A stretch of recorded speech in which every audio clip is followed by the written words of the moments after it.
Bonjour chers amis, comment allez-vous avec ce temps tout gris?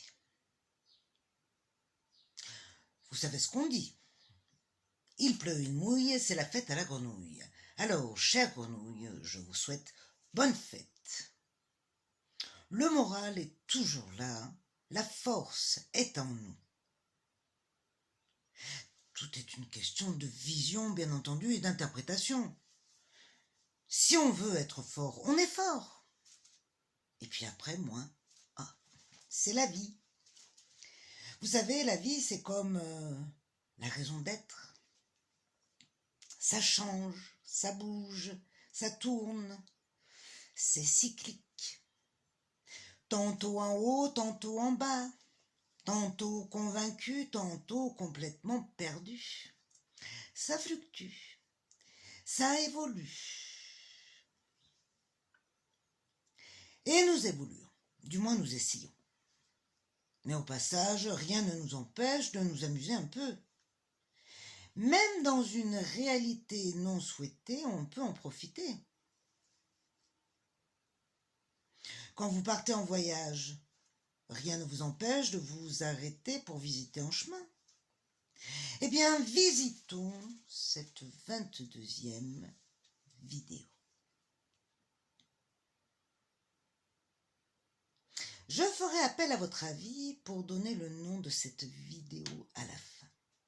Puisqu'après tout, nous sommes seuls maîtres à bord, seuls juges de notre ressenti et notre interprétation.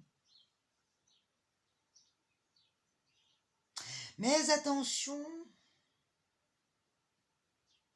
abordage et sabotage, il vaut mieux être sûr de son opinion. Tout est ambivalent. D'ailleurs, à ce propos, j'aimerais revenir à un sujet dont je vous ai parlé légèrement un peu hier, le Janus. Je vous ai dit que le soleil en était le faire-valoir, le porte-parole. C'est un dieu romain, le dieu des commencements et des fins, celui des choix, du passage, des portes. Il est bifront, c'est-à-dire à deux visages. Et il est représenté avec une face tournée vers le passé et une autre tournée vers l'avenir. Il accompagne souvent le début de l'année. C'est la connaissance dans sa totalité. Le juge, conscient, spectateur et engagé.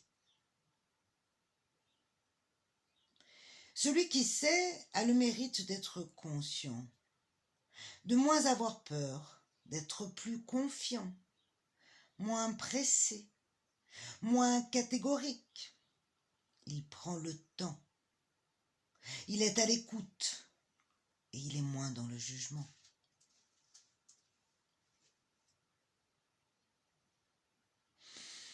Et être à l'écoute, c'est ce que nous faisons avec notre petit travail du jour, le TIP, travail d'intérêt personnel, ou je pourrais dire travail d'introspection personnelle. Alors, installez-vous bien sûr confortablement et respirez profondément 3 fois.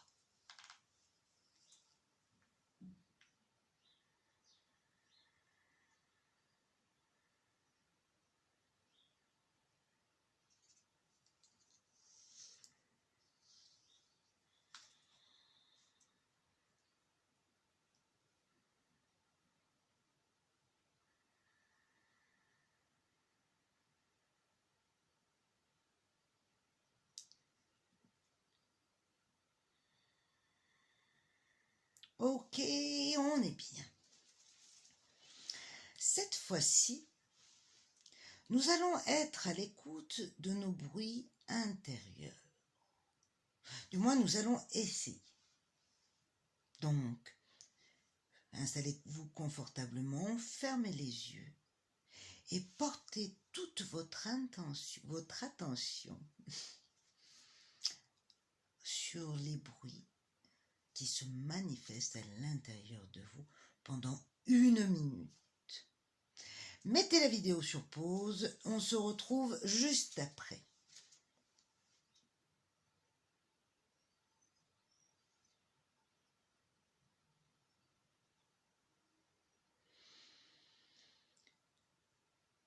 Vous vous êtes coupé du monde et vous avez fait uniquement référence à votre monde intérieur. Des fois, cela fait du bien, vous savez, de se couper un petit peu. En vérité, ça fait partie de notre loi intérieure qui nous dicte de prendre le temps d'être à notre écoute. Mais nous sommes tellement focalisés vers l'agitation extérieure que nous avons tendance à ne plus l'entendre ni l'écouter. Mais prenons le chemin de cette intériorité. Et pour cela, nous allons accueillir la carte du jour, qui est ni plus ni moins le jugement. Alors rassurez-vous, ce n'est pas le jugement dernier. Non. Le jugement est une résonance lourde de conséquences. Elle sous-tend qu'il existe une loi. Sur cette carte est représenté un ange et 3 personnages. 3 personnages soumis. Ces 3 personnages représentent les 3 astres du jeu, qui se vouent à un seul sens, celui de l'être, de soi. L'ange, avec sa trompette, semble leur répondre. Il s'agit donc d'une carte de communication transcendantale, interne, qui annonce la réponse. C'est plutôt une bonne nouvelle, non? Il représente l'union, l'équilibre entre toutes parties de notre intériorité. De manière générale, il représente la seconde chance, la seconde opportunité. D'ailleurs, c'est un peu comme le chiffre 20 qu'il porte. 20, c'est le double de 10. Le 10 est un multiple de 1. Et 1 renvoie à l'unité. Revivre autrement, autre chose, un renouveau complet, car c'est le moment et l'occasion de racheter ses fautes.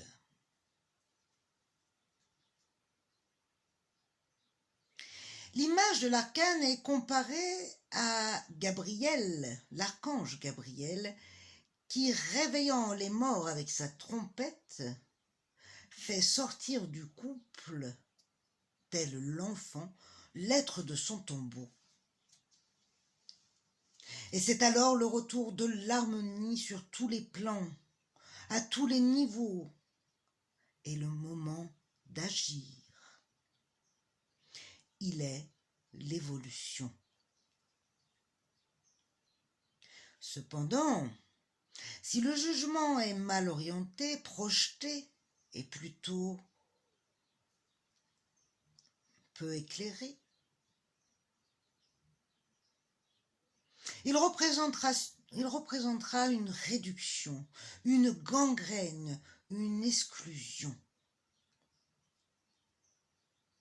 C'est le fruit d'un manque de connaissances, d'un manque d'amour et d'impartialité.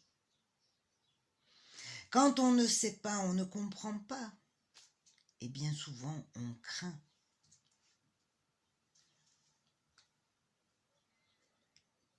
Toute inquiétude doit être levée quant à l'idée du jugement. Le vrai jugement, c'est l'éveil de la conscience, le surmoi bienveillant, l'ange gardien. C'est l'amour inconditionnel, c'est le juste. Il aide à renaître à une vie nouvelle, en quittant le tombeau de l'ignorance. On se détache d'un lourd fardeau d'injustice. Le jugement, c'est celui qui nous rattrape quand nous nous égarons et peut même nous mettre en échec si nous nous mettons en danger. C'est le régulateur de notre conscience qui, mieux que personne, nous connaît. Le message du jugement est « Regarde ton âme au plus profond de toi-même, écoute-la. Ne la fais plus souffrir, mais mets-la à l'épreuve, teste-la. Fais-lui confiance et elle te guidera. » Quand on connaît nos possibilités, on connaît nos capacités. Le jugement supervise la fiabilité. Mais c'est pour cela que nous avons travaillé. Nous avons révisé nos jugements afin de devenir plus justes dans la façon de les interpréter, pour soi et par rapport à l'autre. Mais c'est difficile d'être juge et partie, et puis responsable. Il faut se faire confiance.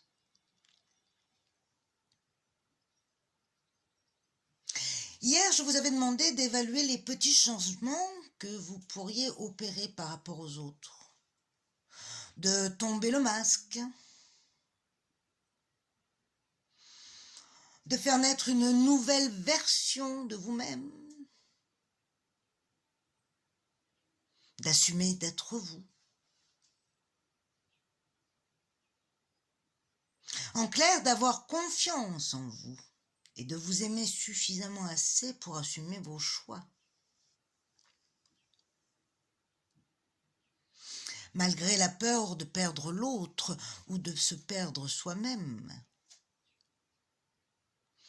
Les murs, les filtres que nous avons construits entre nous et l'autre nous protègent certes, mais nous étouffent aussi. Et surtout nous rendent sourds, imperméables à la vie. Il nous faut prendre des risques, oser s'aventurer vers une nouvelle version de soi-même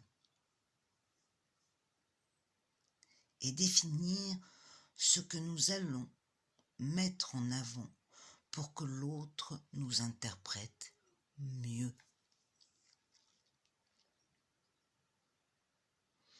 Faire un choix, c'est renoncer. Il faut savoir perdre pour briller, dit le soleil. Alors faites un point. Quel éclaircissement et amélioration vous allez mettre en avant dans votre vie et sur quel sujet? Celui de l'amour, du professionnel, bref. Ensuite, essayez d'établir votre plan d'attaque.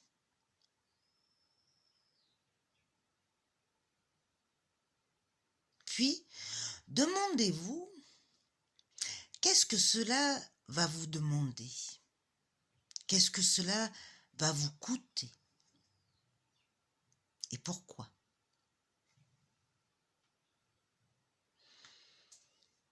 Avant de convaincre les autres, il faut d'abord convaincre son juge intérieur. C'est notre meilleur allié. Mais il faut que notre requête soit juste, soit fiable par rapport à nos fondements.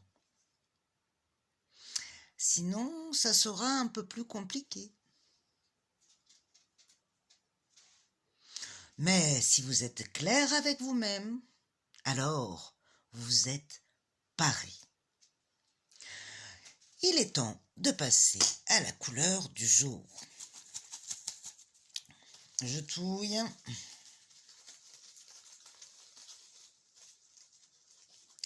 Je choisis, hop, et nous sommes la couleur 33 M. Alors je dirais que c'est une couleur chère, mais je n'en suis pas sûre. 33 M. Attention.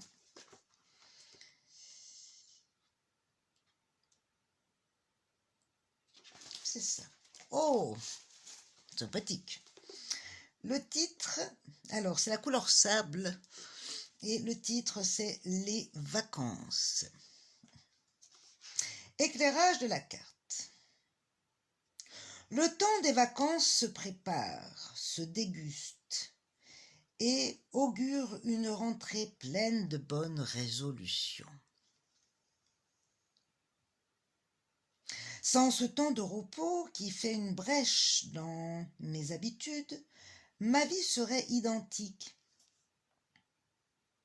Je recommencerai sans cesse les mêmes scénarios.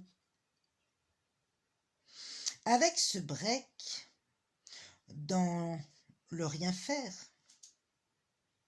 la dimension de l'être émerge.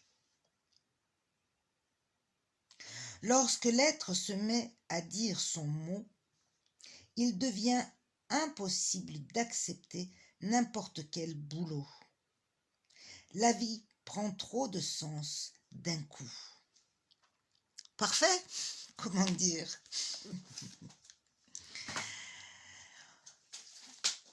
Prenez des vacances et surtout une destination. C'est le changement du jour. Allez, passons à notre petit défi. Alors, comment s'est passée votre demande auprès de vos amis? Quel retour en avez-vous?